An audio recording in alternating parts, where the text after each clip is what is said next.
kenapa seperti tidak ada perubahan atau walaupun ada perubahan tidak signifikan gitu ya. Sedikit karena memang itu tadi efek dari pemahaman gurunya pun yang belum merata. Yang belum tentang kurikulum yang baru ini. Jadi belum benar-benar memahami inti dari kurikulum tersebut. Gitu. Terlalu banyaknya tugas yang menumpuk gitu.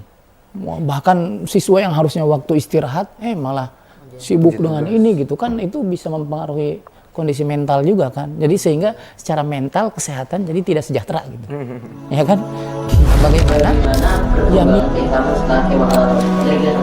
pada dasarnya saja cenderung ini kan ketika saya OSJ on Jamdol Station, elevate your mind, energize your day. OSJ on Jamdol Station, elevate your mind, energize your day. Halo teman-teman semuanya, kembali lagi di obrolan santai Jumat di episode kita yang ke-18. 18 ya? 18, Masya Allah. Itu yang ke-3. Oh iya, Sak. Ente tahu channel Malaka Project sih? Tahu. Tahu ya? Tahu, yang isinya ada Kania Cipta. Ya, Ferry Irwandi. Ada Coki Pardede juga. Coki Pardede juga. Nah, Ani ini sebenarnya lagi seneng banget liatin channel Malaka Project. Nah, cuman sekarang Ani lagi nganalisis channel itu. Channelnya itu sekarang lagi sering banget ngupload konten tentang konten pendidikan. Konten pendidikan. Jadi seakan-akan tuh kayak lagi concern banget pendidikan di Indonesia tuh. Berarti kayaknya emang harus ada satu pesan yang pengen disampaikan dan kayaknya harus banget diubah gitu. Ada salah satu pesan tersirat mungkin dari beberapa videonya Malaka Project. Baik, kita bahas. Mari kita bahas. Nah, oke, di episode kali ini kita udah ngundang Ustadz Deden untuk berbincang-bincang terkait dengan topik yang ada di headline episode kali ini. Sudah hadir di samping kita Ustadz Deden. Assalamualaikum Ustadz. Ya, waalaikumsalam warahmatullahi wabarakatuh. Sehat gimana? Alhamdulillah. Ustadz Deden gimana kabarnya, sehat? Alhamdulillah sehat, Masya Allah. Alhamdulillah. Ustadz Deden sekarang kesibukannya selain ngajar fisika, lagi ada kesibukan apa lagi, Ustadz? Ya sih sebenarnya kesibukannya itu selain mengajar, yaitu diamanahkan sebagai staf wakil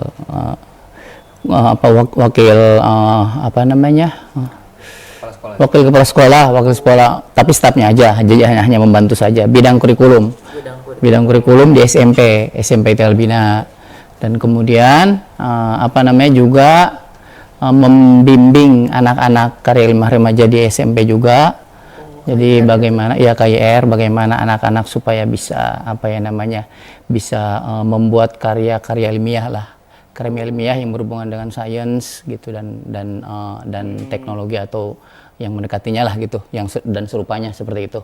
Kemudian juga pembina juga SC di SMA, SC Fisika gitu. Jadi selain mengajar di kelas juga mengajar di luar kelas juga, yaitu SC yang persiapan Olimpiade Sains Nasional. Berarti lo main sibuk kan selain ngajar, ada jadi staf vokasek. Iya, staf vokasek. Ada membimbing OSN, terus membimbing SC sama KYR juga. Iya, KYR, KYR. Nah. Kalau boleh tahu Ustadz, udah ngajar di Albina tuh udah berapa tahun Ustadz? Berarti sekarang udah 13 tahun berarti, dari 2012. Masya Allah. Nggak kerasa ya, iya. Tahun ke-13. Pas kelas berapa waktu 2012? 2012. Belum sekolah ya? Belum SD. Masih ini, belum SD ya? Belum SD. Belum SD. TKB. Masih TKB. Tapi Ustadz, alhamdulillah betah Ustadz di lingkungan ini. Alhamdulillah betah sih, alhamdulillah. Tapi Ustadz, menurut saya Ustadz adalah salah satu Ustadz yang inovatif sih Ustadz. Ya, Masya Allah, alhamdulillah. Iya benar, karena soalnya jarang Ustadz yang pengen ngambil job karya ilmiah gitu untuk ngelatih inovasi santri, cara berpikir santri, itu jarang banget Ustadz. Contoh lainnya juga kayak Ustadz Azhar yang ngelatih coding, itu Ustadz Azhar kan juga ngambil sebuah gebrakan besar gitu di sisi pesantren kita yang notabene-nya jauh untuk ngejangkau teknologi ya. Akhirnya beliau ngadain school coding saat alhamdulillah. Cuman back to the topic soal Malaka Project Ustadz. Sekarang tuh lagi trending topiknya itu tentang sistem pendidikan Ustadz. Sistem pendidikan. Nah, kalau misalkan dikaitin sama pembelajaran saya sama Ane sama Saka di sekolah, Ane sama Saka tuh udah berarti ngerasain kurikulum itu udah 3 kali ganti Ustadz. 3 kali ganti ya? 3 kali ganti. Berarti pertama itu 2013, terus revisi 2013, Ya. sama yang baru yang sekarang ini, Ya. kurikulum Merdeka. Kurikulum Merdeka. Cuman aneh sih Tat, ngerasanya nggak ada perbedaan yang signifikan sih Tat. Oh iya. Dalam artian kayaknya setiap guru saat berganti kurikulum kayaknya sama-sama aja ngajarnya gitu Tat. Kayak gurunya masuk kelas, terus ngajarin materi, kasih tugas. Ya mungkin perbedaan yang lumayan saya lihat di sini pas pindah kurikulum Merdeka mungkin ada sedikitnya presentasi gitu Tat, kayak. Presentasi itu nggak lebih ke banyaknya praktikum gitu sih. Terus saat mulai dari kayak fisikanya, bahkan pelajaran-pelajaran agamanya, ustadz-ustadz di sini tuh cukup inovatif buat ngadain presentasi soal materi yang sedang dibahas. Gitu, Ustadz. Masya Allah. So, menurut Ustadz, emang harus ya Tata ganti-ganti kurikulum gitu. Kenapa kita tuh nggak satu kurikulum aja tapi disempurnakan dengan beberapa metode-metode yang bisa ngebangun di kurikulum itu Tata?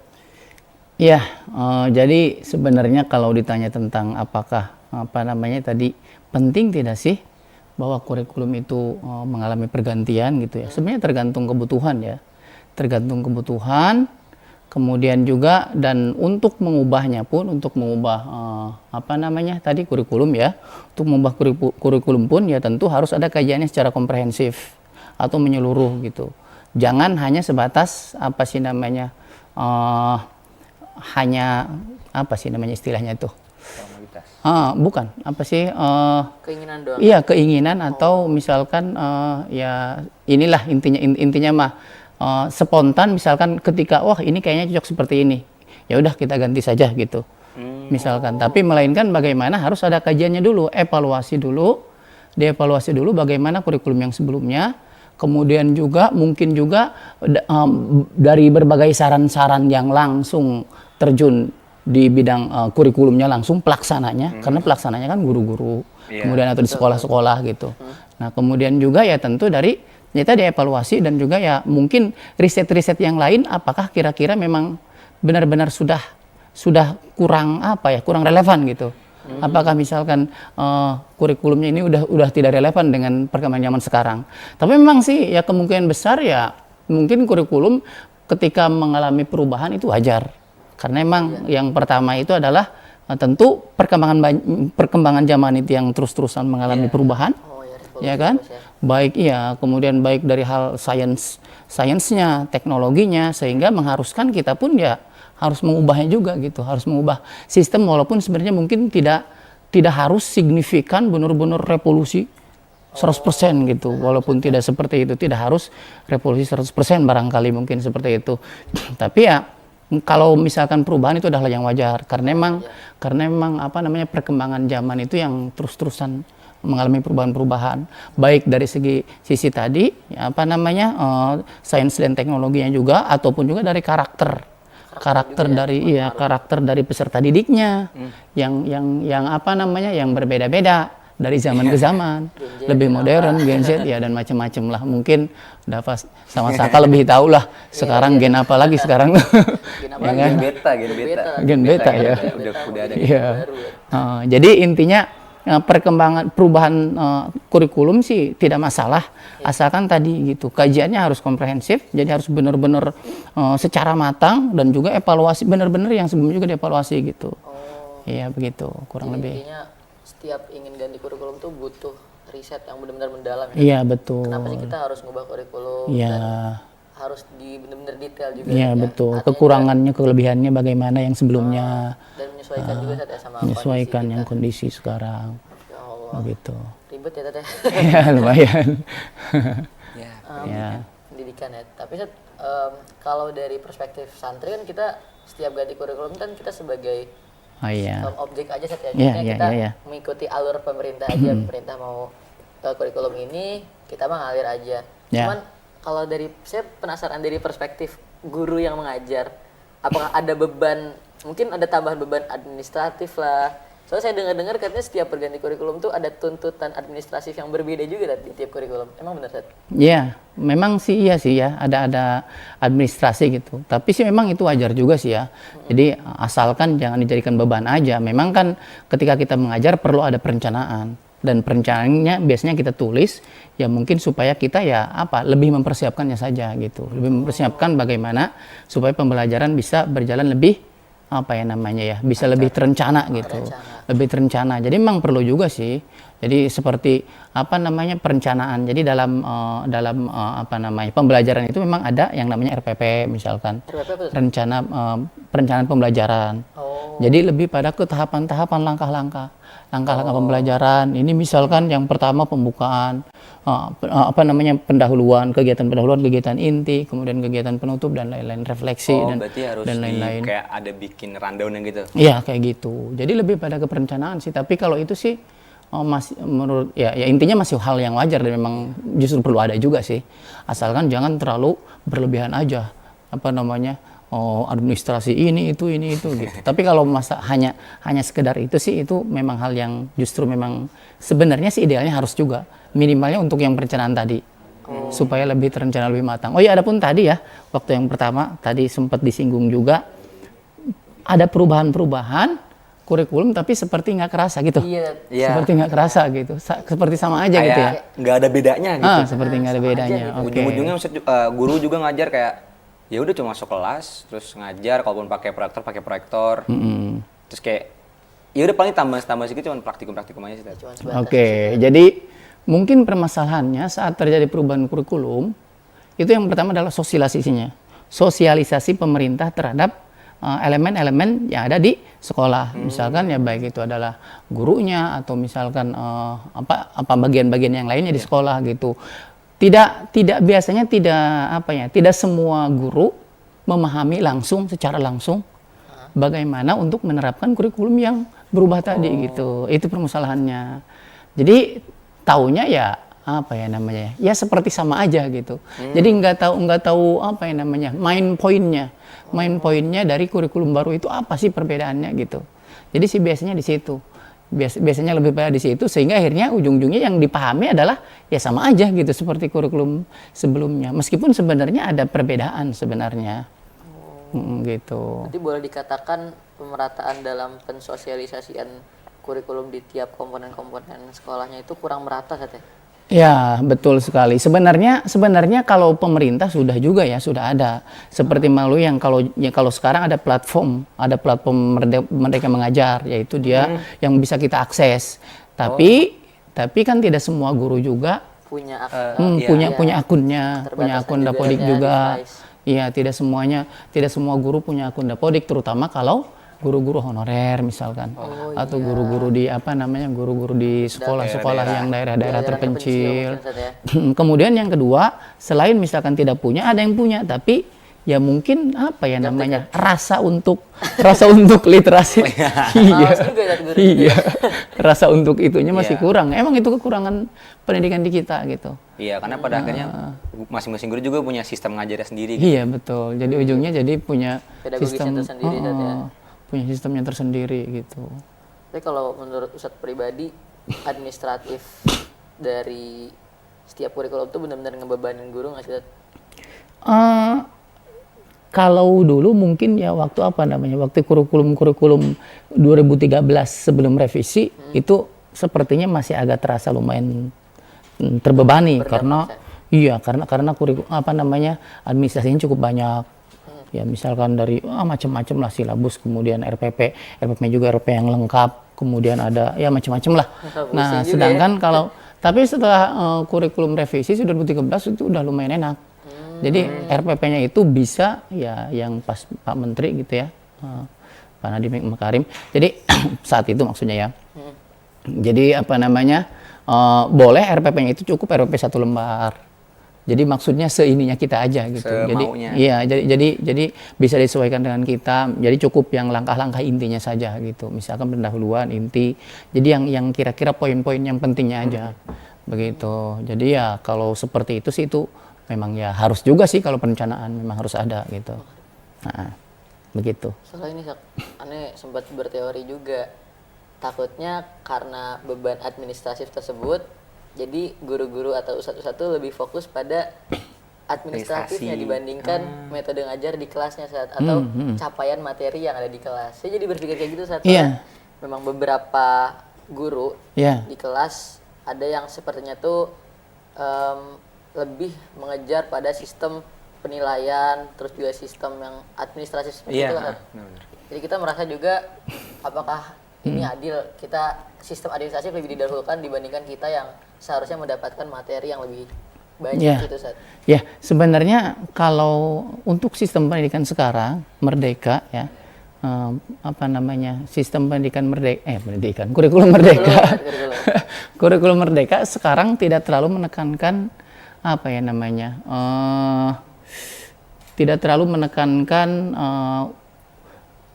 ujian atau Hasil akhir. Iya hasil akhir gitu, ujian akhir. Jadi tidak terlalu menekankan ujian akhir, tapi melainkan bagaimana apa namanya penilaian itu yaitu adalah berasal dari proses kesehariannya gitu. Tidak harus benar-benar mempersiapkan ini itu walaupun sebenarnya pada prakteknya masih terjadi, masih sama gitu. Jadi administrasi sih paling hanya sebatas ya apa sih namanya ya rencana pembelajaran, kalau itu memang sih wajar gitu ya. Dan kemudian apa namanya form penilaian sih memang ya perlu juga sih, karena memang ya supaya apa ya namanya ya, supaya nanti saat penilaian terhadap siswa tidak hanya sebatas mereka saja gitu. Tidak hanya sebatas mereka, kan ada datanya gitu. Jadi kalau itu sih wajar. Tapi asalkan mungkin tidak seperti dulu, memang ya iya apa namanya, banyak di antara guru juga yang merasa terbebani dengan administrasi. Itu kalau zaman waktu kurikulum 2013 sebelum revisi sampai ke belakangnya. Kalau untuk kurikulum yang sekarang sih relatif lebih fleksibel sih. Lebih fleksibel seharusnya. Soalnya nggak kebayang aja beban administratif, tanggungannya banyak. Di sisi lain juga harus ngejar materi di kelas gitu kan. Ya memang berat banget sih, mungkin tuntutannya harus diadaptasikan juga sama kurikulum yang berpindah. Iya, dan sebenarnya untuk sekarang untuk kurikulum kurikulum Merdeka ini sebenarnya bahkan udah dari 2013 sebenarnya. Jadi sistemnya itu, pembelajaran itu yaitu student center, bukan teacher center.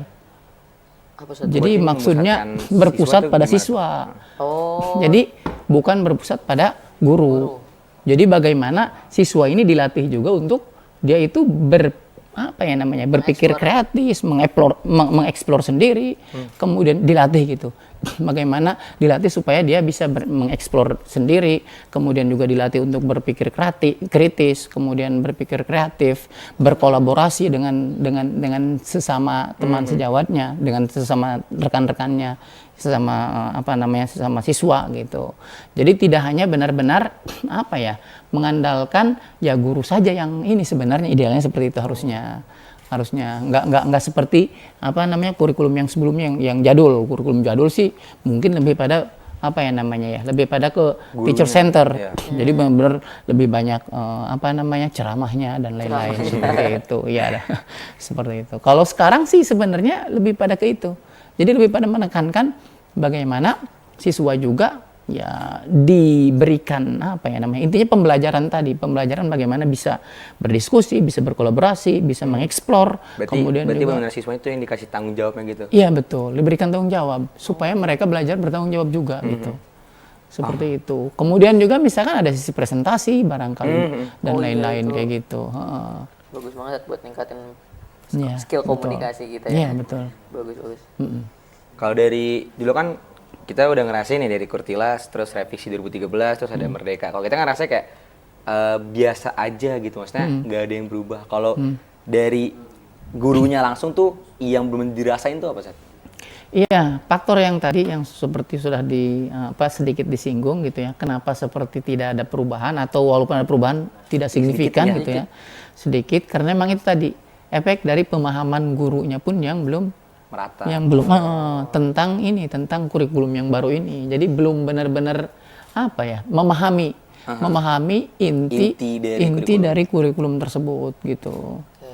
Jadi memang perlu ada pelatihan yang inilah intinya lebih menyeluruh gitu. Santri lagi. Maksudnya siswa ataupun santri juga perlu nggak kira-kira disosialisasikan? Sebenarnya iya juga. Harusnya. Bagusnya iya juga, siswa juga, supaya nanti saling paham kerjasama gitu. Kan kadang-kadang ada juga beberapa siswa yang justru lebih suka menerima materi aja. Iya benar. Ya kan? Iya. Jadi tidak semuanya siswa suka seperti misalkan tadi ada diskusi, iya. kolaborasi, kelompok. Ada beberapa siswa yang justru Individual. dia ya individual, dia Yang penting sukanya. kita bisa ngerjain gitu. Iya, ada kan. Jadi pengen dapat benar-benar oleh gurunya Iya. gitu, dapat kayak Materinya. ceramah tadi lah gitu, materi-materi lebih kayak gitu. Jadi begitu. Tipe orang kan beda-beda Sat, ya. Iya betul. Ada yang individual, ada yang dia kelompok banget gitu. Tapi kan tadi dengar visi misinya sih sebenarnya bagus Sat, ya, kayak untuk Bagus. menciptakan siswa kreatif, inovatif dan lain sebagainya. Cuman kalau kita lihat dari cerminan kondisi masyarakat kita Sat, apakah udah sesuai Sat, sama cultural kitanya dengan korelasi visi misi tadi Sat? Iya, sebenarnya mungkin apa ya namanya, kalau benar-benar langsung 100% untuk saat ini diterapkan kurikulum Merdeka mungkin belum bisa saat ini. Karena emang mengingat kesiapan dari para pendidik, kesiapan dari satuan pendidikannya, satuan pendidikan maksudnya sekolah gitu ya, dan juga mungkin dari siswa-siswanya juga. Jadi mungkin untuk saat ini masih belum bisa benar-benar sepenuhnya dilaksanakan. Ya, alhamdulillah. Jadi sebenarnya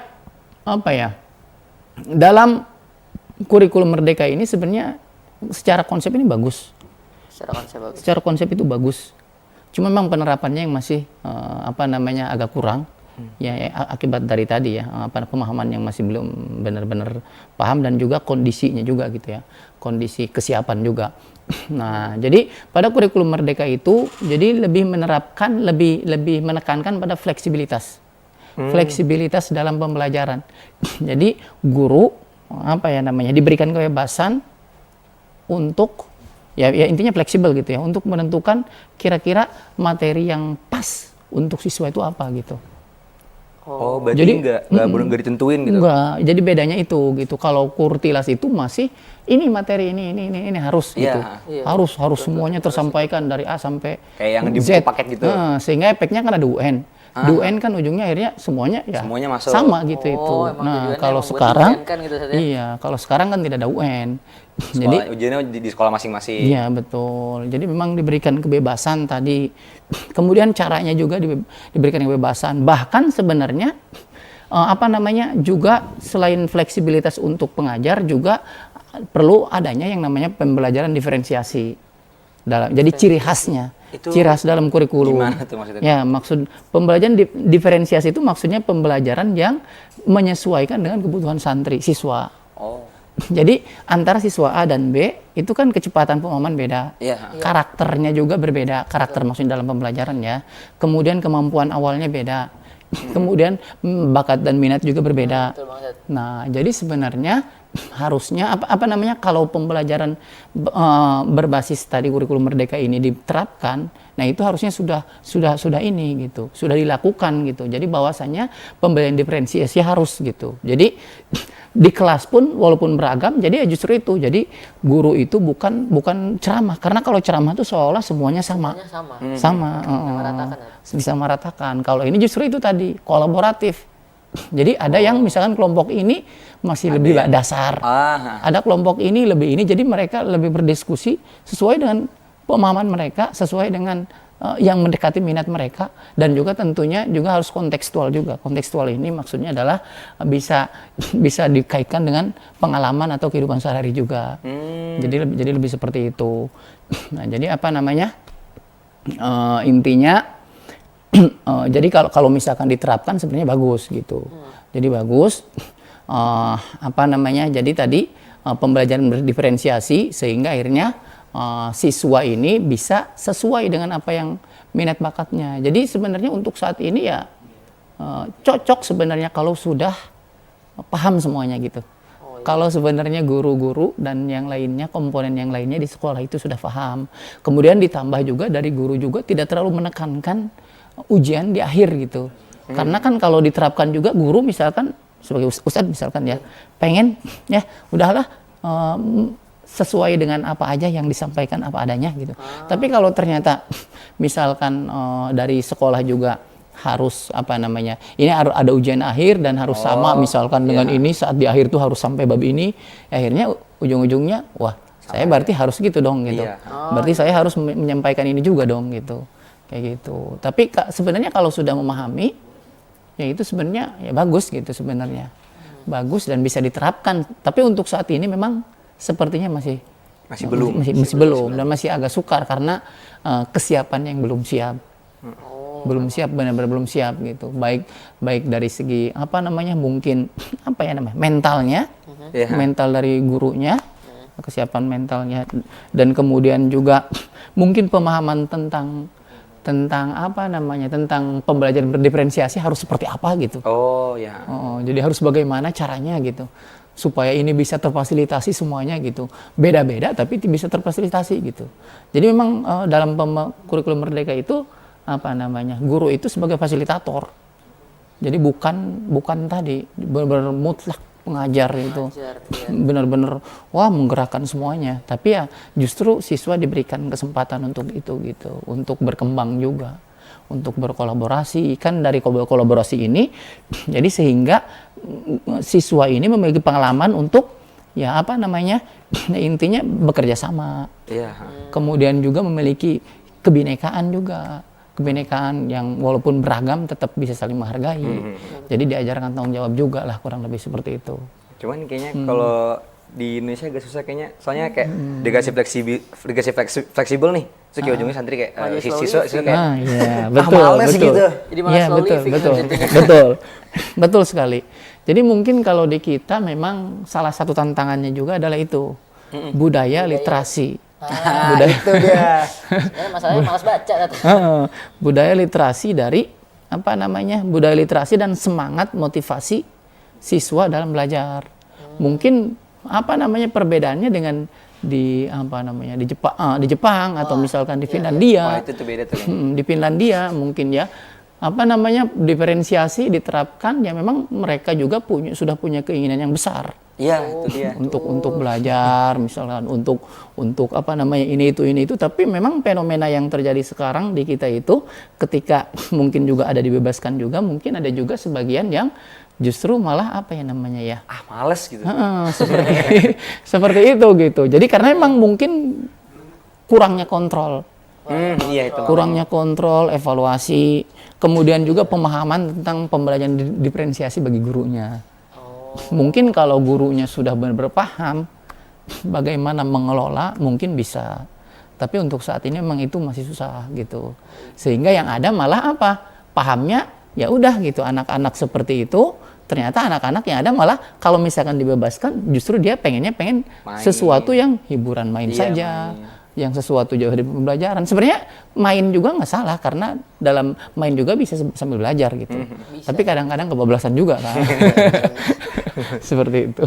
Kan soalnya kalau Jepang mereka mah dikasih tuntutan malah tambah lebih semangat lagi. Iya betul. Juga misalkan di sistem pendidikan di Belanda mereka dikasih sebuah kasta gitu, mereka jadi lebih semangat. Itu memang kurangnya di kita, budaya kita masih belum terbiasa ketika dikasih sesuatu tuh masih nganggapnya remeh. Dikasih merdeka malah tambah merdeka. Mau dituntut mau enggak, ujung-ujungnya sama-sama tidur di kelas. Ya. Atau juga sebenarnya peran lingkungan, termasuk juga keluarga juga, itu juga penting juga. Penting juga ditambah saat usia masih dini.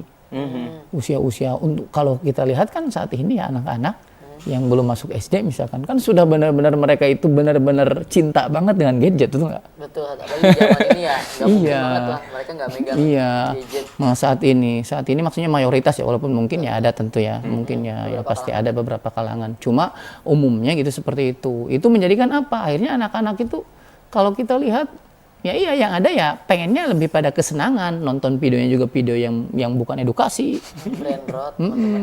Apa namanya ya intinya gimana ya? Apa ya gaya macam-macam lah. Intinya miris. Nah, jadi itu juga mungkin bisa berpengaruh juga. Berpengaruh pada semangat belajar karena sudah disuguhkan dengan ini asyik loh gitu.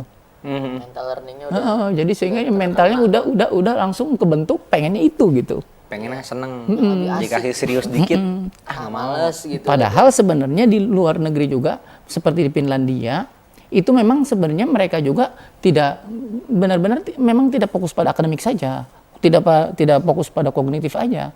Jadi justru mereka itu menerapkan pembelajaran yang seimbang dari istirahatnya, dari pembelajarannya dan juga dari bermain-mainnya juga. Tapi mungkin bedanya permainannya di sini permainan yang berbeda gitu, permainan yang mungkin agak sedikit yang juga mendidik juga. Jadi bukan ya apa ya gitulah. Apalagi udah kalau main gitu, Dad. jadi ada kontrol juga seperti itu. Controlling.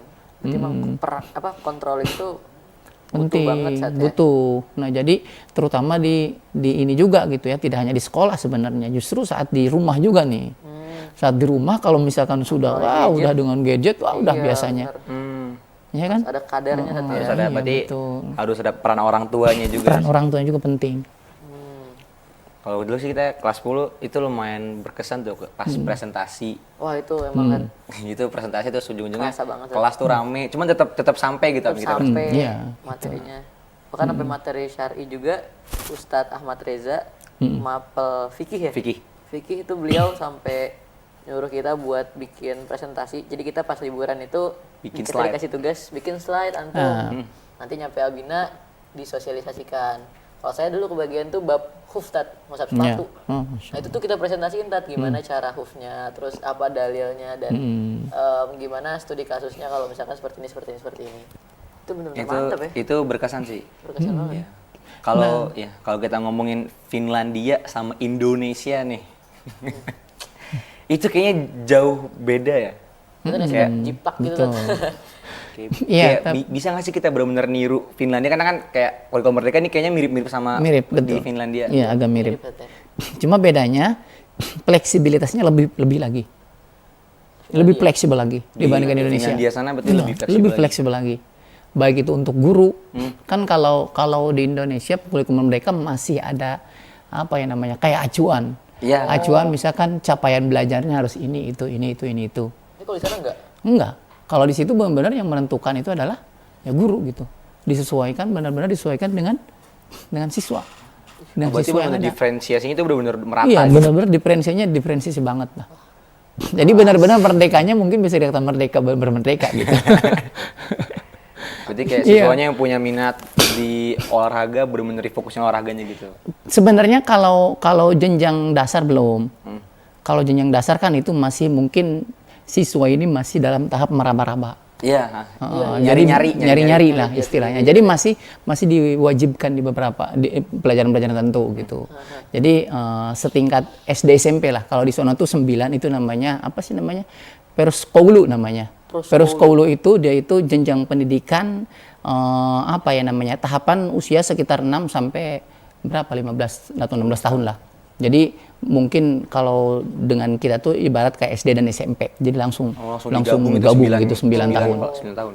9 tahun. Nah, di situ sebenarnya sih masih ini gitu. Masih apa namanya pembelajaran masih kelas tetap. Jadi masih wajib juga beberapa mata pelajaran wajib gitu.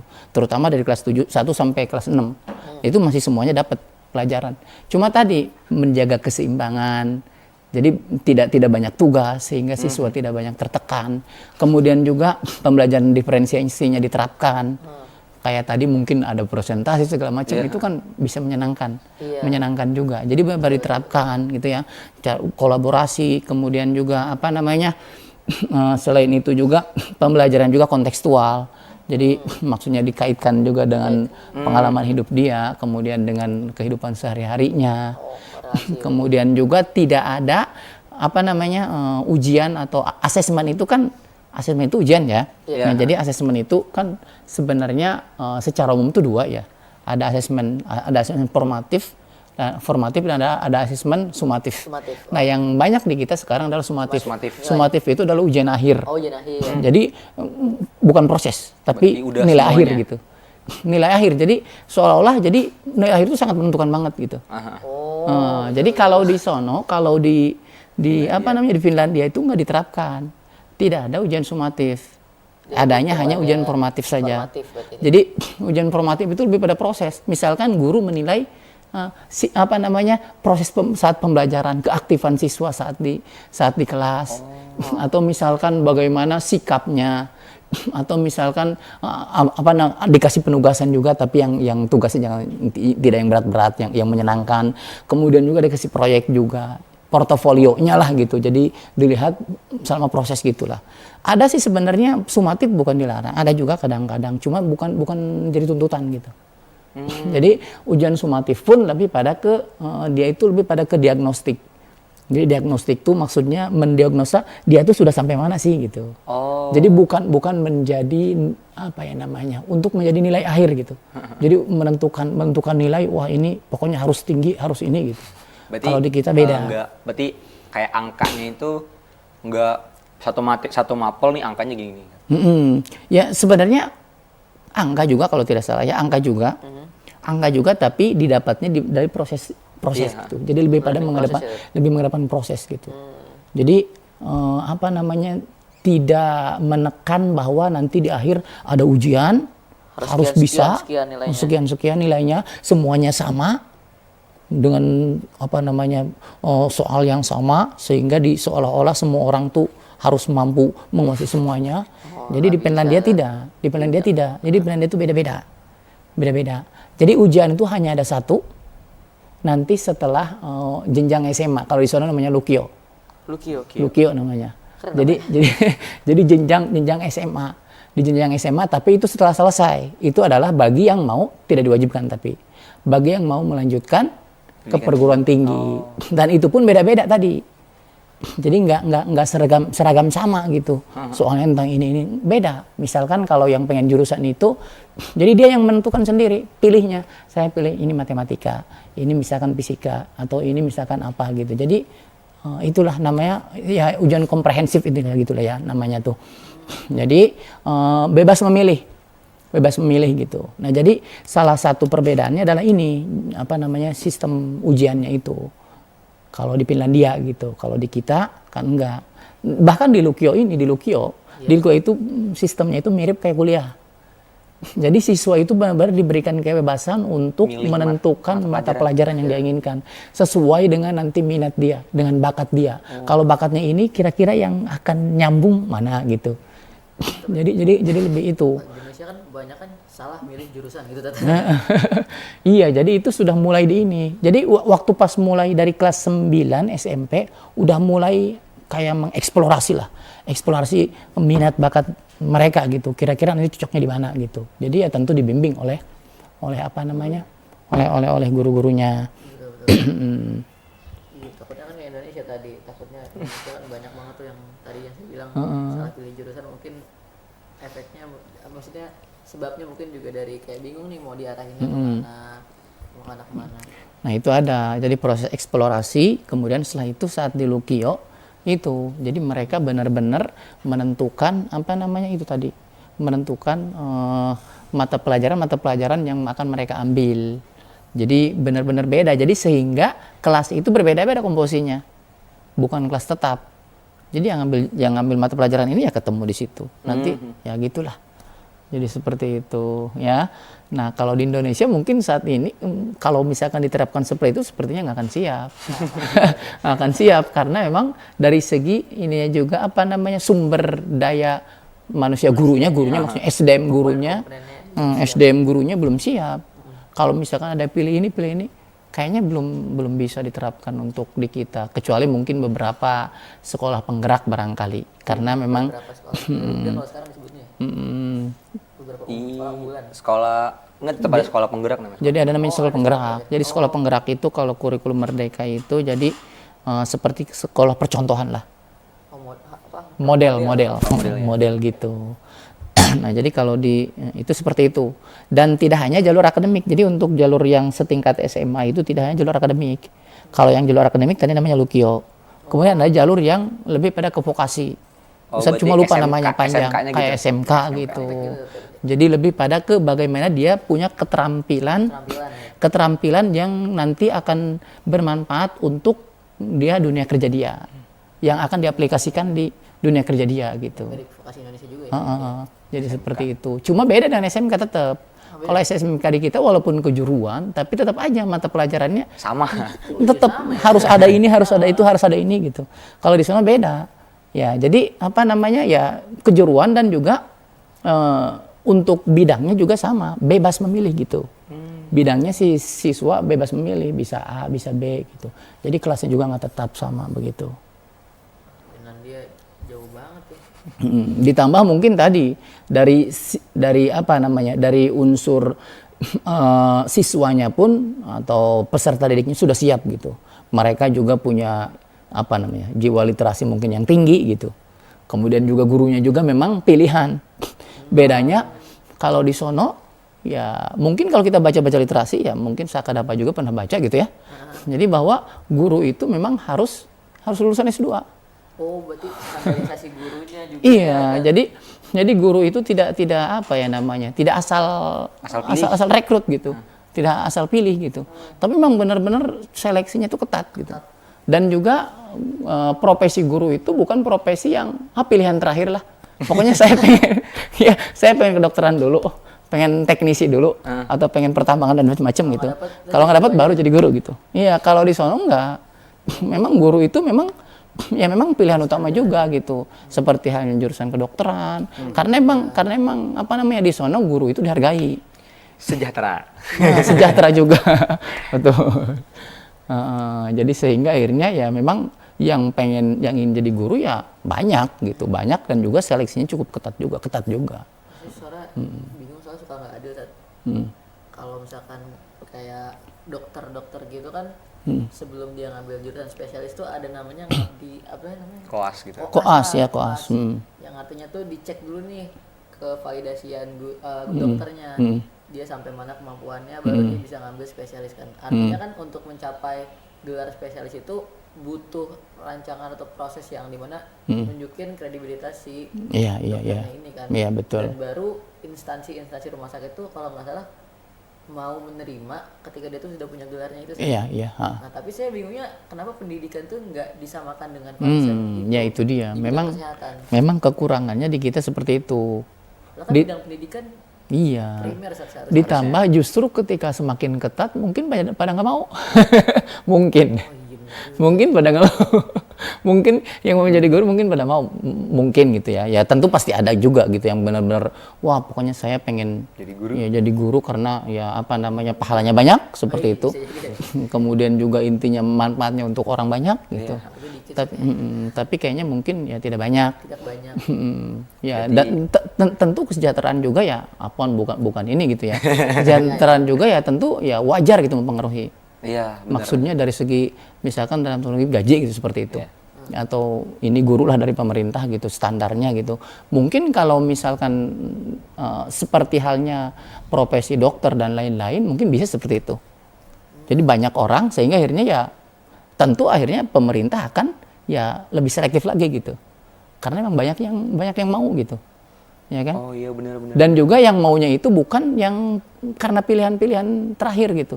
Tapi memang benar-benar pilihan utama. Jadi artinya kalau pilihan utama kan biasanya yang kemampuannya ini gitu, yang semangat, dan yang kemampuannya juga yang cukup tinggi-tinggi biasanya. Oh, pemikiran Ya kan? gitu terus. Pendidikan kita kapan mau maju? Makanya masalah di mindset itu. Waduh, susah juga. Iya, baik itu adalah dari kitanya dan juga dari kebijakan pemerintah. Memang ini satu sama lain sangat berkaitan sekali. Gitu. Jadi makanya kalau misalnya kita ngebahas kan Finlandia udah bener-bener bebas banget. Cuma kalau misalnya kita ngeliat lagi di Indonesia kayaknya kalau misalnya bebas banget tuh malah kayak Iya, itu dia. malah kelepasan. Betul gitu. sekali. Dan harus ada tuntutannya tetap. Betul. Cuman menurut Ustadz bisa nggak sih kita benar-benar lepas dari sistem yang ada di Indonesia sekarang tuh? Mirip seperti Finlandia gitu. Iya. Kayaknya untuk saat ini masih jauh. Kayaknya untuk saat ini melihat kondisi sepertinya masih jauh deh. Sepertinya ya. Sepertinya. Tapi memang sih sebenarnya apa ya, tekanan itu bukan 100% salah juga sih. Jadi maksudnya dalam dunia pendidikan menekan itu tidak 100% salah gitu. Iya. Walaupun mungkin di beberapa tidak cocok gitu. Tapi ada beberapa anak yang justru cocok gitu ketika dituntut justru malah berkembang gitu. Iya, jadi ada beberapa juga yang seperti itu sebenarnya. Jadi tidak benar-benar murni 100% apa ya namanya.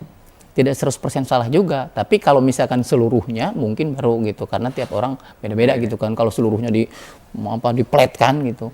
Ya seperti contoh seperti di Cina gitu. Di Cina justru ya ternyata luar biasa gitu.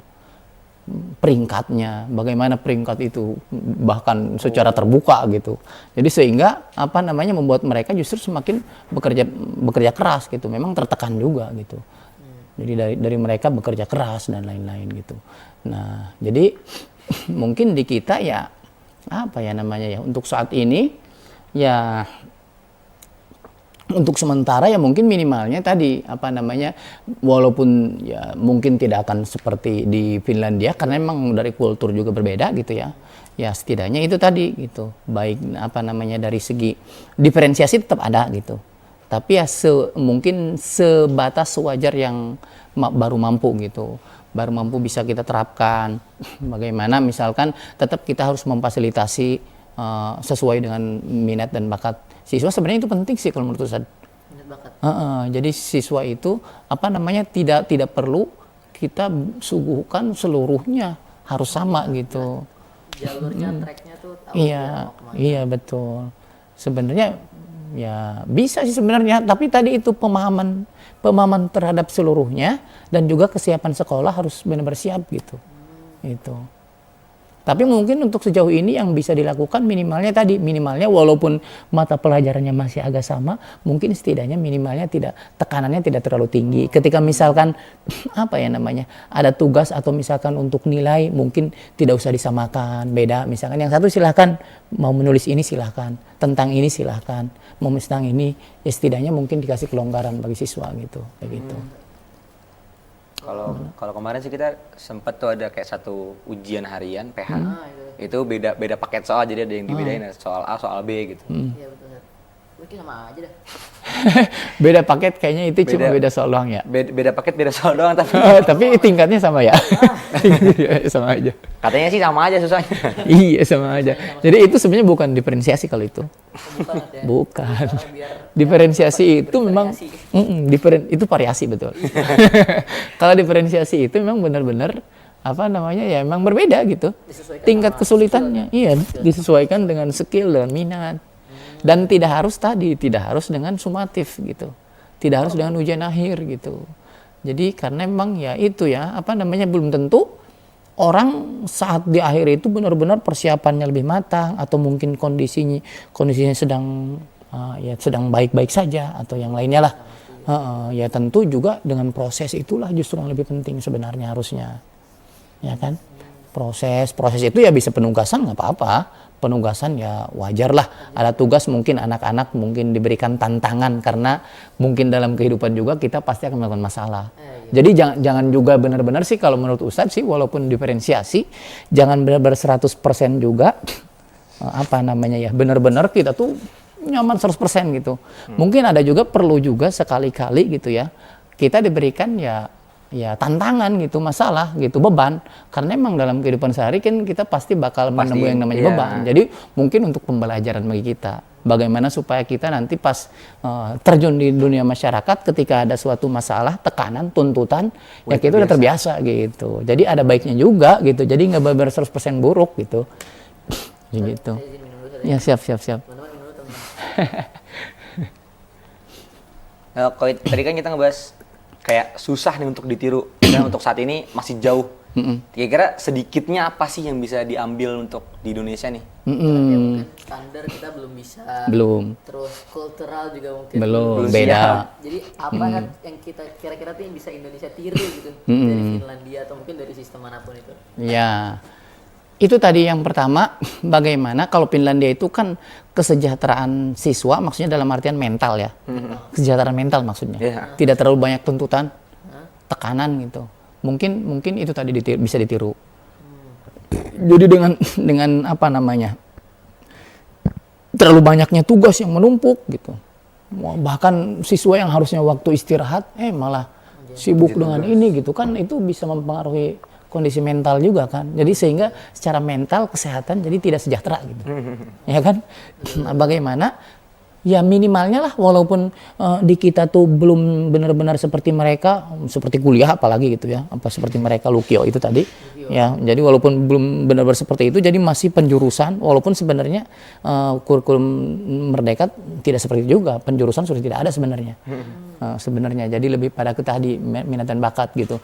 Jadi walaupun kita benar-benar belum 100% seperti itu, bisa menerapkan kurikulum 2013, jangan jauh-jauh seperti apa namanya pilihannya dulu lah, menerapkan kurikulum 2013 dulu lah.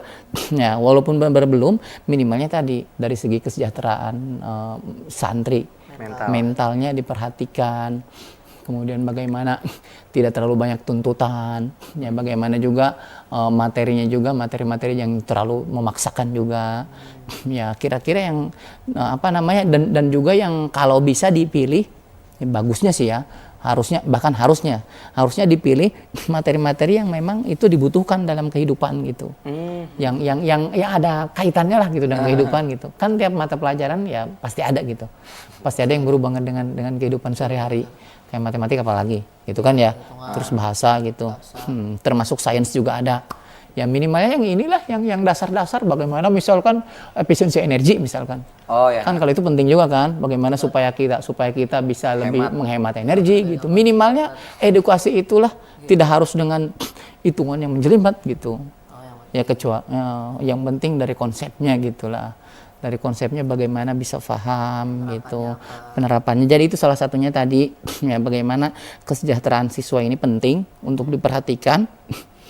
Jadi tidak memaksakan materi terlalu banyak numpuk gitu, memaksakan. Kecuali mungkin kalau syar'i mungkin akan agak berbeda gitu ya. Kalau misalkan, tapi itu pun yang kira-kira yang inti-intinya gitu, yang cukup yang inti-intinya juga. Kemudian juga apa namanya? Yang kedua juga diferensiasi sebenarnya sih udah bisa diterapkan walaupun masih parsial gitu. Diferensiasi walaupun masih sebagian gitu. Tadi bagaimana dengan ada pembelajaran yang tadi gitu, yang apa namanya, yang kolaborasi. Gitu, bagaimana diberikan proyek, kerja kelompok dikasih proyek, itu kan kemungkinan akan memicu santri, oh iyalah saya mau melakukan itu gitu. Ya kan? Seperti itu. Ya mungkin sejauh ini ya itulah yang mungkin insya Allah sebenarnya bisa diterapkan oleh kita, ya itu oleh guru, ya oleh gurunya gitu, diferensiasi walaupun masih sekedar apa tadi parsial, masih parsial gitu. Kemudian juga tadi yang mental juga, bagaimana keseimbangan dalam belajar, dalam istirahat, kemudian dalam bermain juga, kemudian juga apa namanya materi-materinya. Apa? Pembelajaran materi-materinya gitu. Iya, materi-materinya juga jangan terlalu menekan, nggak usah terlalu memaksakan gitu. Iya, PR juga nggak usah terlalu, walaupun ada ya sewajarnya lah, 1-2 lah. Ya, jangan terlalu ini gitu. Jadi santri Albina kayaknya habis denger ini untuk Ustadz nggak usah ada PR ya. Nggak, kayaknya ujungnya tetap kayak di Albina ada PR 1 nih. Ya kita sore tetap main, malam tetap main, ngerjain di kelas. Ujungnya di kelas tapi. Ngerjain di kelas. Tapi sih memang menurut Ustaz nggak apa-apa. PR tuh nggak apa-apa. Iya, maksudnya justru memang siswa itu, santri itu juga memang punya apa ya namanya, punya hak untuk ya tadi untuk bermain juga gitu. Supaya penatnya, gitulah istilahnya, itulah bisa paham lah.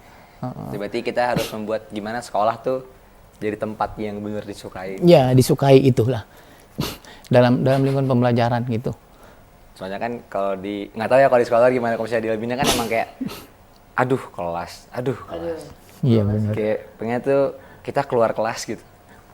Outing kelas gitu ya. Iya, jadi kayak bisa jadi mungkin Ustadz tuh kayak kita lebih banyak untuk belajar di luar kelas, kayak misalnya kalau Ustadz Azhar tuh di kelas bosen nggak? Bosen. Kita pindah ke lab, belajarnya jadi belajar biasa cuma tapi di lab biologi gitu. Itu supaya ada suasana baru biar gitu. ada suasana baru. Baru juga. Terus kalau kayak Ustadz Yudi tuh waktu SMP biologi tuh kita jalan-jalan keliling Albina, Ustadz. Iya. Nyari yang kodok itu. Nyari kodok, terus kayak ngeliatin kucing lari. Iya. Tuh kita nontonin. Iya. Kucing lari gimana sih main gitu. Itu sebenarnya pembelajaran yang bisa disebut juga sebagai pembelajaran kontekstual. Jadi jadi kayak gitu. Jadi dikaitkan dengan pengalaman yang biasa kita dapatkan sehari-hari. Jadi kita ini lagi gitu, kita kaitkan dengan pembelajaran yang akan kita dapat gitu, dan juga dengan kehidupan sehari-hari gitulah. Nggak kebayang ya santri di lingkungan yang sama terus di kelasnya gitu aja butuh apa ya, sesuatu Refleksi. Iya, kalau itu sebenarnya bisa, kalau itu bisa dilakukan sebenarnya. Jadi bukan sesuatu yang mustahil lah. Jadi bisa, cuma balik lagi emang ke gurunya sih, ke pemahaman guru juga, pemahaman guru juga tentang itu gitu. Bagaimana juga kemampuan guru dalam mengelola gitu, dalam mengelola tadi pembelajaran yang supaya bisa seperti itu gitu. Sulit memang ya manajemen antara Manajemen.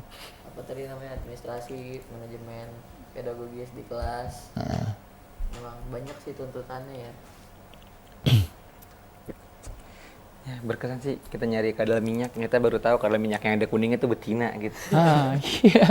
Jadi kebayang misalnya ada kadal minyak warna kuning, oh udah betina gitu. Oh gitu ya. Itu lebih Lebih Memang dapat. betina dan jantan itu memang ini ya. Ada bedanya saya. Ada bedanya ya. Nah, justru itu yang pembelajaran Nah, itu dia. yang disebut kontekstual itu. Jadi kalau kita hanya membaca buku, misalkan atau dikasih penjelasan bahwa ini kadal betina itu adalah yang kuning, kayak gini, yang nggak masuk justru, betul kan ya? Tapi kalau sudah kontekstual langsung dikaitkan dengan yang sehari-hari yang ada gitu di situ, itu justru akan lebih lebih lengket gitu, dan juga bermakna juga gitu bagi siswanya saat itu pembelajaran, lebih menyenangkan kan? Iya. Berkesan Betul. sih, berkesan. Memang iya sih, dalam kurikulum Merdeka itu memang juga kita juga harus kreatif untuk memanfaatkan lingkungan sekitar gitu, dikaitkan. Jadi pembelajaran itu dikaitkan dengan yang ada di lingkungan sekitar. Kalau misalkan contoh matematika juga, misalkan ada menara masjid. Wah, bagaimana kita kira-kira ya gitulah. Atau misalkan pengukuran juga seperti yang kelas 10 pernah ya Ustaz Doanto kan ya. Ngukur misalkan panjang ranting misalkan. Oh iya. Atau misalkan diameter apa misalkan. Jadi langsung aplikatif kayak gitu. Memang itu ya bagus seperti itu sih. Udah berapa lama nih kita ngobrol? Udah sejam ya? kayaknya? Belum kayaknya. Belum. Belum sejam. Nggak kerasa tuh deh. Nggak kerasa iya. Tapi memang hal seperti ini harus kita bahas untuk lebih menyadarkan teman-teman semua, baik santri maupun siswa-siswa di luar sana juga. Ini dengerin santri nih. Ente nggak dikasih tuntutan tuh tetap belajar gitu. Gitu. Memang juga dari sisi siswanya juga harus punya harus punya kesadaran tadi. Iya. Kesadaran ya, kalau sekarang ya menteri-menteri pendidikan yang sekarang menggembar-gemborkan yang deep learning. Pernah dengar? Oh iya. Pembelajaran mendalam. Jadi di mana aspeknya ada 3. Ini meaningful, bermakna, pembelajaran bermakna. Kemudian ada mindful, kesadaran. Nah, kemudian juga ada joyful. Jadi lebih pada siswa bahagia lah. Senang gitu dalam pembelajaran. Nah, itu yang tadi yang kesadaran gitu. Bagaimana juga siswa juga memang ya tadi gitu ya. Memang harus ada kesadaran juga kitanya juga. Kalau masa kesadaran nih, Ustaz Aslam tuh sekarang nih lagi bener-bener ngedekenin mindful. Bener-bener ngedekenin sadar, nggak usah banyak mukadimah. Nah, itu tuh. Kemarin baru nih. Itu. Iya. Jadi harus sadar kalau kita tuh emang butuh untuk belajar gitu. Self awareness guys, self awareness. Benar. Lanjut segmen, Mina. Lanjut Mina minimal nanya. Oke, Apa kita lanjut tuh, segmen Mina? Mina minimal nanya. Mina minimal nanya. Oke, kita Apa lanjut tuh, segmen Mina? Mina minimal nanya. Jadi segmen Iya. Mina Mina itu gimana tuh? pertanyaan-pertanyaan akumulatif dari santri dari santri yang ingin diajukan, karena mereka juga tahu kan kayak kita bilang mau ada schedule syuting nih, ini, terus temanya ini, narasumbernya ini. Oh iya. Langsung masuk ke pertanyaan yang pertama aja. Oh iya. Nah, pertanyaan yang pertama gini, Sat.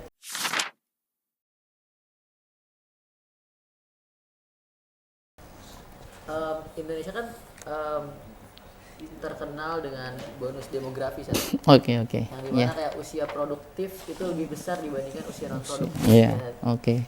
Nah, ini sebenarnya menjadi keunggulan sebenarnya, Sat, ya. Betul, Jadi harusnya keunggulan. karena ya SDM kita banyak, usia produktifnya juga lebih banyak. Artinya ya untuk melaksanakan semua pekerjaan-pekerjaan itu harusnya lebih efektif ya. Betul, karena usia produktif gitu ya. Iya. Cuman kenapa bonus demografi itu nggak bisa kita manfaatkan? Gitu? Nah, itu dia. Memang tentu ini berkaitan erat dengan sistem pendidikan kita juga. Oh, ada kaitannya berarti. Ada kaitannya. Bagaimana hasil gitu. Hasil atau apa ya namanya, output lah. Output dari sistem pendidikan kita itu bagaimana menciptakan generasi yang seperti apa gitu. Ini sangat berperan juga gitu. Mungkin memang kekurangan pendidikan kita yang saat ini masih belum optimal gitu. Sehingga menjadikan generasi-generasi yang harusnya bisa menjadi keuntungan besar, yaitu ada tadi bonus demografi tadi gitu ya. Justru malah ya belum bisa benar-benar termanfaatkan gitu. Karena dari kualitas pendidikannya kita yang masih belum sejar dengan negara-negara maju gitu. Jadi gitu. Levelnya masih belum sampai friend. Belum sampai friend. Pinter yang nanya ya. Kayak ini mantap juga bonus demografi. Oke. Ya. Terus pertanyaan kedua nih, Sat.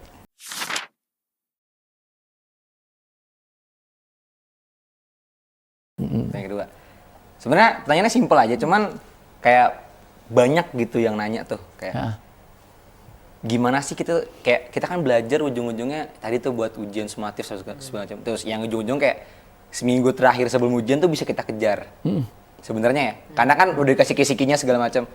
Cuman kayak gimana sih kita tuh bisa adain motivasi dari kita sendiri buat terus belajar. Oh iya. Keren nih Pak. Memang sih apa ya namanya, tadi kembali lagi gitu ya, kembali lagi dengan sistem di kita gitu, dan juga walaupun sebenarnya kurikulum merdeka ini tadi sudah usah dikaitkan lagi ya. Sebenarnya secara konsep udah betul, tapi kan penerapannya yang masih kurang gitu. Penerapannya masih kurang. Nah mungkin ada siswa yang kurang termotivasi dalam pembelajaran. Sebenarnya kita tidak harus mungkin tidak selalu melulu harus menyalahkan siswa juga gitu. Mungkin bisa jadi juga ternyata peran lain tadi yang diferensiasi tadi. Jadi boleh jadi ternyata memang materi-materinya itu bukan sesuai dengan minat dari siswa itu gitu. Iya, jadi walaupun ya tentu ada beberapa juga yang memang harus gitu, harus dipelajari. Seperti misalkan kalau di kita apalagi pesantren ya, misalkan seperti tentang akidah, kalau itu kan bekal buat kita di akhirat juga kan. Itu wajib kan, dasar kayak akidah, kemudian fikih, hadis, walaupun nggak harus seluruhnya juga gitu kan ya. Yang prinsip yang memang benar-benar kewajiban, misalkan yang haram, yang halal, itu kan harus tahu kita. Karena kalau nggak tahu ya mau gimana gitu. Nah memang ya kecuali kalau untuk yang ini gitu. Tapi kalau misalkan untuk pembelajaran yang sebenarnya mungkin siswa ini tidak ada kaitannya dengan itu misalkan. Tidak ada kaitannya dan tidak akan kepake juga untuk misalnya kimia gitu, Sat. Kimia atau fisika gitu. Itu emang benci tuh sama kimia? Enggak, maksudnya kan kaitannya agak jauh gitu dari kehidupan, walaupun ujung-ujungnya mungkin ada tetap kayak dasar-dasar kita harus tahu. Iya, dasar-dasar tetap ada. Gitu harus tahu. Mungkin kalau Research and development gitu. Iya, jadi intinya pelajaran-pelajaran tertentu juga mungkin ya ada ini juga untuk kita, manfaat juga gitu. Cuma mungkin ada materi-materi yang seharusnya tidak untuk siswa tertentu, tapi tetap dipaksakan gitu. Sebenarnya dalam kurikulum merdeka itu tidak perlu itu. Tapi kalau yang dasar, yang basic mungkin nanti akan yang mungkin nanti akan kepake dalam kehidupan sehari-hari dia, yaitu wajar gitu. Wajar gitu. Tapi kalau misalkan sudah terlalu jelimet gitu, sebenarnya itu nggak perlu juga. Nah kalau untuk yang sisi ini, ya wajarlah gitu. Wajarlah mungkin siswa merasa ya gimana gitulah intinya gitu ya. Walaupun sebenarnya kalau misalkan siswanya aktif, semangat, ya dianggap aja sebagai pembelajaran. Anggap aja ini tantangan hidup nanti yang mungkin suatu saat saya akan mendapatkan tantangan yang tidak sesuai dengan kesukaan saya, tapi ternyata saya harus menghadapinya. Jadi itu sebagai pembelajaran. Mungkin kalau dijadikan oleh siswanya adalah itu gitu, niatnya dari itu oleh siswa, mungkin akan berusaha gitu supaya nanti terbiasa saat nanti ke depannya kalau nanti dihadapkan dengan masalah yang tidak disukai. Karena masalah itu kan bukan kita yang milih. Betul. Tapi ya bisa datang aja yang kayak kapan saja dan bentuk kayak gimana pun bisa aja gitu. Bukan sesuai dengan pilihan kita, ya kan? Nah, mungkin kalau misalkan kita menempatkannya itu yaitu adalah sebagai pembelajaran bagi kita. Ya, intinya segala sesuatu itu pasti ada plus ada minusnya. Jadi tidak semuanya buruk. Ada juga ya pelajaran yang bisa kita ambil juga gitu. Walaupun saat ini mungkin kita belum bisa mendapatkan benar gitu. Nggak apa-apa, kita ambil sisi positifnya saja. Jadi tadi bagaimana supaya kita bisa terbiasa dengan tadi gitu. Terbiasa dengan masalah gitu. Dengan masalah dan bagaimana kita merasakan bagaimana usaha gitu. Bagaimana usaha keras kita walaupun misalkan enggak. Jadi bukan lebih pada itunya walaupun ujung-ujungnya nanti akan lupa gitu. Anggap aja bukan karena itu gitu, bukan karena materi yang ingin pokoknya harus nempel terus, bukan, tapi lebih pada proses pembelajaran, proses kita saat usaha gitu. Bagaimana supaya kita bisa terbiasa gitu. Lebih pada ke itunya sih kalau menurut Ustaz. Itu terbiasa dengan masalah. Terbiasa dengan masalah, betul. Hidup dengan masalah. Kalau kata Admirza tuh hidup tanpa tantangan kurang afdol. Itu dia, betul. Memang kalau seperti itu berarti itu apa ya? Seseorang itu sudah mendapatkan feel lah dalam inilah, dalam belajar. Kemudian juga dalam dia udah siap untuk menghadapi kondisi-kondisi yang ada gitu. Jadi sehingga lebih tahan banting biasanya kalau seperti itu. Dan itu penting juga sih. Ya enggak? Penting juga. Dan kemudian juga tadi ya intinya itu ya. Dan yang kedua, apalagi kalau misalkan materi-materinya yang kebutuhan tadi yang wajib seperti akidah, misalkan hukum hal haram dan lain-lain gitu kan ya. Kalau itu kan harus itu mah. Mau gimana lagi fundamental. Jadi tidak bisa dikatakan minat bakat sesuai, enggak bisa. Karena itu apalagi kita pesantren sebagai muslim kan. Itu benar-benar ya kewajiban kita gitu. Jadi mau nggak mau ya kita harus ini gitu, harus memang terapkan kesadaran gitu. Kesadaran bahwa kita butuh gitu. Memang ya kita butuh itu, kita butuh pertolongan Allah gitu, ya kan? Masya Allah gitu. Ini ada last question, Ustaz. Oke. Ini jawabnya lebih singkat aja, Ustaz. Siap. Peran paling berpengaruh itu pemerintah, guru, siswa, atau metodenya Dalam dikatakan sukses suatu sistem pendidikan di suatu negara. Oh iya, oke. Peran paling penting. Ya, ini versi Ustadz ya. Versi Ustadz, Mungkin ya. tiap orang bisa berbeda ya. Teman-teman ya, semua. Oke, kalau menurut Ustadz itu yang pertama itu adalah siswa. Siswa berarti. Sama siswa. Betul. Sebaik apapun itu metode, kalau siswanya udah nggak mau, udah nggak bisa. Iya benar. Nggak mau. Siswa Jadi berarti yang pertama. jadi yang pertama siswa. Jadi bagaimana keinginan siswa, bagaimana ambisnya siswa, bagaimana siswa merasa butuh, gitu. Kan kadang-kadang ada juga yang seseorang tadinya tidak suka terhadap sesuatu, tapi ternyata setelah dijalani jadi suka gitu. Oh iya betul. Bisa juga dengan jalannya kondisi berjalan gitu, dia karena terus-terusan mencoba ini jadi bisa gitu, dan akhirnya jadi suka gitu. Jadi yang pertama adalah siswa. Bagaimana siswa itu ya tentu ya kan dialah justru kan produk-produk gitu. Iya. Produk-produknya kan adalah dia gitu. Jadi bagaimana mentalnya, kemudian bagaimana karakter, terutama karakter itu yang lebih penting gitu dari hanya sekedar akademik gitu kan ya. Nah, jadi bagaimana pembelajaran lebih holistik gitu, tidak holistik itu menyeluruh, tidak hanya akademik, tapi melainkan juga karakter juga begitu ya. Nah, kemudian juga yang kedua adalah gurunya. Guru. Ya, yang kedua adalah gurunya. Walaupun metode itu baik, tapi kalau misalkan guru tidak paham dengan metode dan juga mungkin dengan kontennya juga tidak paham, ya sudah. Jadi akan menjadi kendala juga gitu. Jadi yang kedua adalah ya gurunya dulu.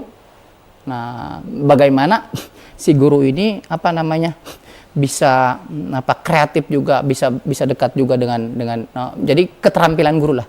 Keterampilan guru kadang-kadang kan ada keterampilan juga yang memang dari ini sendiri juga gitu kan ya. Bagaimana guru ini bisa dekat dengan siswa, tidak hanya di pas pembelajaran aja, supaya lebih lebih dekat lah, sehingga saat pembelajaran pun akan lebih nyambung gitu. Biasanya akan mempengaruhi juga kan. Jadi yang kedua adalah guru tadi, dan yang ketiga baru metode gitu. Baru metode juga penting karena itu akan mendukung guru untuk mensupport guru supaya dia lebih mudah dalam menyampaikan ilmunya gitu. Tinggal satu lagi apa, pemerintah ya? Iya. Pemerintah kalau nggak salah ya. Iya. Pemerintah, kemudian yang keempat baru pemerintah gitu. Tapi itu menurut Ustadz ya. Tuh, berarti yang pertama dari keseluruhan pendidikan yang paling penting adalah siswa. Siswa. Iya, siswa Gitu ya. dulu. Teman-teman, Iya. jadi sebenarnya ente yang paling penting. Iya betul. Yang kedua guru atau tenaga pendidik.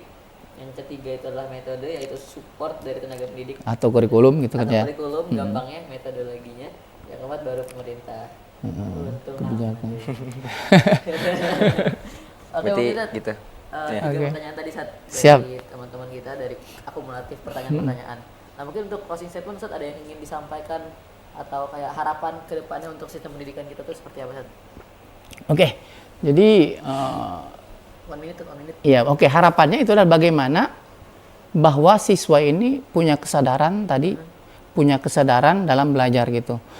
Ketika misalkan untuk saat ini ya wayahna lah, istilahnya wayahna, walaupun sekarang mungkin sistem pendidikan kita masih seperti ini, wayahna gitu untuk para siswa, bagaimana anggap aja sebagai pembelajaran. Ketika ada sesuatu yang tidak disukai seperti tadi yang disampaikan, ketika tidak disukai ya anggap aja itu sebagai pembelajaran kita kalau nanti suatu saat kita menghadapi tantangan yang tidak kita sukai. Jadi buat pembelajaran aja. Ini buat pembelajaran, dan juga insya Allah apa-apa yang kita lakukan itu akan bermanfaat bagi kita gitu, bukan untuk orang lain, untuk kita juga ya. Jadi intinya ya mudah-mudahan harapannya para siswa ini, terutama apalagi santri-santri yang albina gitu ya, jadi bagaimana punya kesadaran juga dalam belajar, tapi yang paling utama adalah bagaimana karakternya, itulah yang lebih penting. Perubahan karakter, perubahan sikap, perubahan perubahan akhlak lah, bagaimana akhlaknya yang lebih harus dijunjung tinggi gitu. Mau bagaimanapun guru kita, kadang-kadang misalkan kita kesel gitu, ya bagaimana kita harus tetap bersabar. Ya insya Allah ya itu sangat lebih baik untuk kita gitu, sebagai ya intinya akhlak itu lebih penting lah gitu. Jadi belajar untuk bersabar, karena ya setiap orang yang pasti punya kesalahan. Jadi guru bukan bukan tanpa kesalahan. Jadi pasti ada suatu saat ada sesuatu yang mengesalahan bagi kita. Ya jadi wajarkan saja, karena guru juga adalah manusia gitu. Ya enggak? Guru tuh manusia, bukan aboy. Ya, seperti itu. Baik. Oke, barangkali begitu. Setpoint banget, Masya Allah. Oke. Mungkin kita akan meng-close OSD kali ini. Gini Sat, biasanya Oke. culture-nya gini Sat. Kalau misalkan saya bilang OSD on Jalan Station, kita jawab bareng elevate your mind. Elevate, Elevate Elevate your Elevate your mind. Energize your day. energize, Energize. Oke. Kayak merek baterai Energize. Iya. energize. Elevate your mind, energize your day. Oke, siap. Oke semuanya. OSD on Jalan Station. Elevate your mind, energize energize your day. Assalamualaikum warahmatullahi wabarakatuh. Peace out. Waalaikumsalam warahmatullahi wabarakatuh. Alhamdulillah. Masya Allah. Syukran jazakallah yang kasiro. Syukran.